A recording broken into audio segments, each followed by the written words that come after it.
പാലക്കാട് ജില്ലയിലെ പട്ടാമ്പി താലൂക്കിൽ തൃത്താല ബ്ലോക്കിൽ ആനക്കര ഗ്രാമപഞ്ചായത്തിലെ പന്നിയൂർ എന്ന ഗ്രാമത്തിലാണ് ശ്രീ വരാഹമൂർത്തി ക്ഷേത്രം സ്ഥിതി ചെയ്യുന്നത്. ഏകദേശം 4000 വർഷത്തോളം പഴക്കമുള്ളതാണെന്ന് കരുതപ്പെടുന്ന ഈ ക്ഷേത്രം പരശുരാമൻ നിർമ്മിച്ചതാണെന്നാണ് ഐതിഹ്യം. പിന്നീടിത് പുതുക്കി പണിതത് പറയിപറ്റ പന്തീരുകുലത്തിലെ പ്രസിദ്ധനായ ഉളിയന്നൂർ പെരുന്തച്ചനാണ്. അദ്ദേഹം അവസാനമായി നിർമ്മിച്ച ക്ഷേത്രമെന്ന പ്രത്യേകതയും ഈ ക്ഷേത്രത്തിനുണ്ട്. പട്ടാമ്പിയിൽ നിന്ന് തൃത്താല വെളിയങ്കല്ല് വഴി കുറ്റിപ്പുറത്തേക്ക് പോകുന്ന റോഡിൽ കുമ്പിടി എന്ന ചെറിയ ഗ്രാമത്തിലെ കവലയിൽ നിന്ന് ഏകദേശം 1/2 കിലോമീറ്റർ അകത്തേക്ക് മാറി പന്നിയൂർ എന്ന ഗ്രാമത്തിലാണ് ഈ ക്ഷേത്രം സ്ഥിതി ചെയ്യുന്നത്.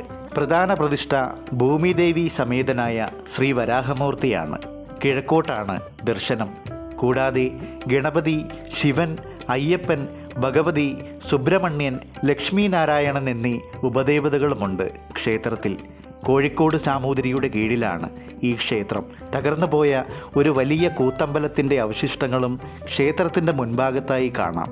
പരശുരാമനോളം നീളുന്ന ഐതിഹ്യത്തിൻ്റെ പശ്ചാത്തലമുണ്ട് ഈ മഹാക്ഷേത്രത്തിന്.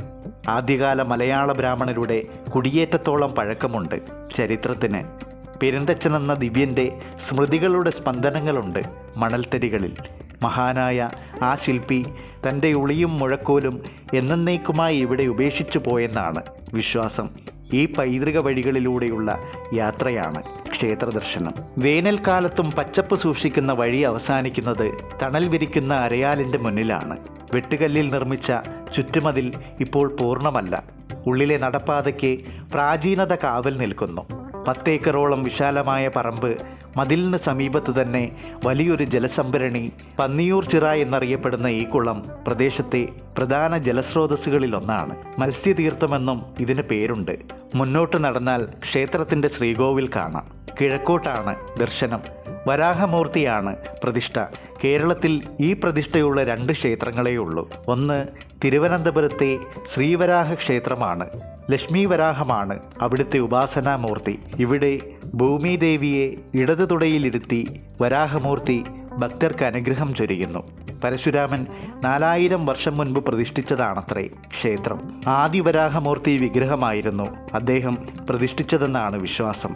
അഞ്ജനത്തിൻ്റെ നിറം പോലെ നീലക്കറുപ്പോടുകൂടിയ ശരീരം, തേറ്റയ്ക്ക് മീതെ ഭൂമിയെ ഉയർത്തിപ്പിടിച്ച് ഗ്രാണിക്കുന്നതും 4 കൈകളിൽ ശംഖ്, ചക്രം, ഗദ, പങ്കജങ്ങൾ എന്നിവ ധരിച്ചതുമായിരുന്നു ആ വിഗ്രഹം.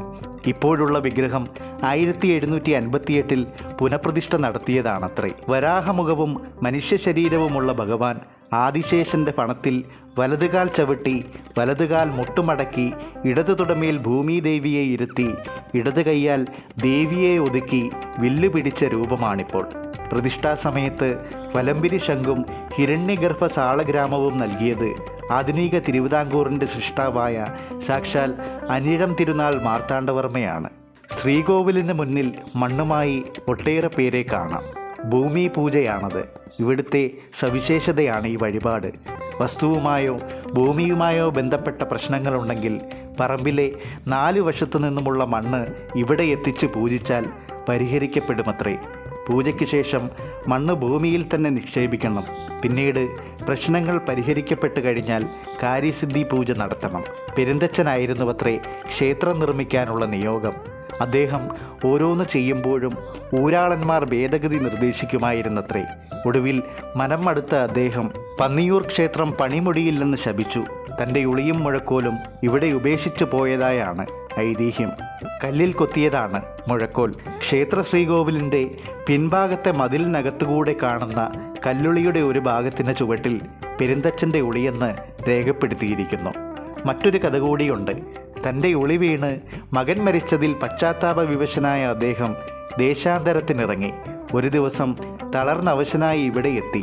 അപ്പോൾ തച്ചുപണി പുരോഗമിക്കുകയായിരുന്നു. വൃദ്ധനും അവശനുമായ വഴിപോക്കനെ പണിക്കാർ തിരിച്ചറിയുകയോ ബഹുമാനിക്കുകയോ ചെയ്തില്ല. ഉച്ചഭക്ഷണത്തിന് പോയപ്പോഴും ക്ഷണിച്ചില്ല. ഇതിൽ മനം നൊന്ത പെരുന്തച്ചൻ ഗോപുരമുകളിൽ കയറി തടിപ്പണിയിൽ ചില കുസൃതികൾ ഒപ്പിച്ചുവത്രേ. ഭക്ഷണം കഴിഞ്ഞെത്തിയ അവർക്ക് ഗോപുരത്തിൻ്റെ കഴുക്കോൽ ഉറപ്പിക്കാനായില്ല. അപ്പോഴാണ് അവിടെയുണ്ടായിരുന്ന വൃദ്ധനായ വഴിപോക്കനെ ഓർമ്മിച്ചത്. അദ്ദേഹത്തിന് പെരുന്തച്ചൻ്റെ ഛായയുള്ളതായി ആരോ പറഞ്ഞു. അപ്പോഴേക്കും അദ്ദേഹം സ്ഥലം വിട്ടിരുന്നു. ഏറെ അന്വേഷണത്തിനൊടുവിലാണ് അദ്ദേഹത്തിനെ കണ്ടെത്തിയത്.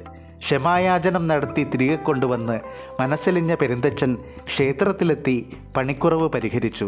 എന്നാൽ ഇനി ഒരിക്കലും താൻ പണിയായുധങ്ങൾ കയ്യിലെടുക്കില്ലെന്ന് ശപഥം ചെയ്ത് ഉളിയും മുഴക്കോലും ക്ഷേത്രത്തിൽ സമർപ്പിച്ചു മടങ്ങിയെന്നും ഒരു കഥയുണ്ട്. മുഖ്യദേവന്റെ സമീപത്തായി ഗണപതി, കുണ്ടിൽ വരാഹം, ലക്ഷ്മീനാരായണൻ എന്നീ പ്രതിഷ്ഠകളുണ്ട്. തൊഴുതു പുറത്തിറങ്ങിയാൽ വടകോവിൽ ശിവക്ഷേത്രം, അയ്യപ്പൻ, ദുർഗാദേവി, സുബ്രഹ്മണ്യൻ, ചിത്രത്തിൽ വരാഹം എന്നിവരാണ് ഉപദേവന്മാർ.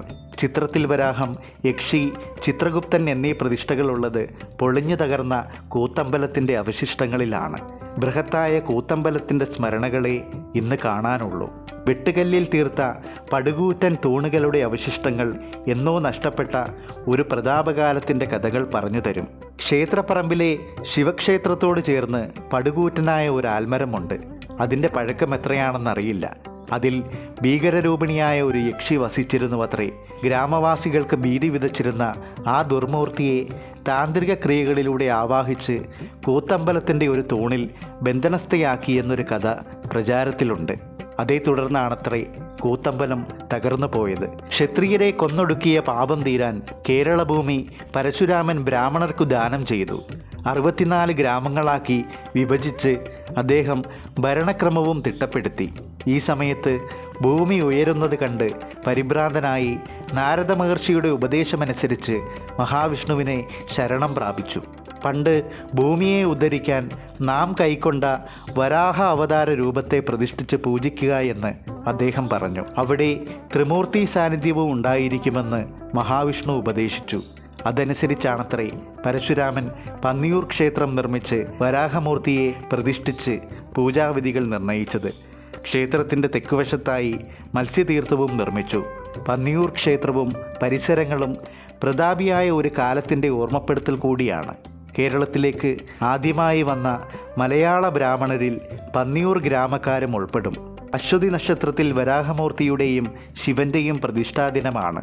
പൂയൻ നക്ഷത്രത്തിൽ തൈപ്പൂയ ആഘോഷം സുബ്രഹ്മണ്യ സ്വാമിക്ക്, മീനം മേടം മാസത്തിൽ വരാഹ ജയന്തി ആഘോഷവും, മിഥുനം മനിടം നക്ഷത്രത്തിൽ പ്രതിഷ്ഠാദിനം, ഭഗവതി സുബ്രഹ്മണ്യ ക്ഷേത്രങ്ങളിൽ കർക്കിടകം ഭഗവതിക്ക് ഐശ്വര്യ മന്ത്രലക്ഷാർച്ചന, ചിങ്ങത്തിൽ അഷ്ടമിരോഹിണി, വൃശ്ചികത്തിൽ ശാസ്താവിന് ആദ്യത്തെ ശനിയാഴ്ച അഖണ്ഡനാമയജ്ഞം, ധനുവിൽ ആദ്യത്തെ തിങ്കളാഴ്ച ശിവന് 1000 കുടമാടൽ, ആദ്യത്തെ ബുധനാഴ്ച കുചേലദിനം, മണ്ഡലമാസ സമാപന നാളിൽ ലക്ഷാർച്ചന, നിറമാല എന്നിവയാണ് വഴിപാടുകൾ.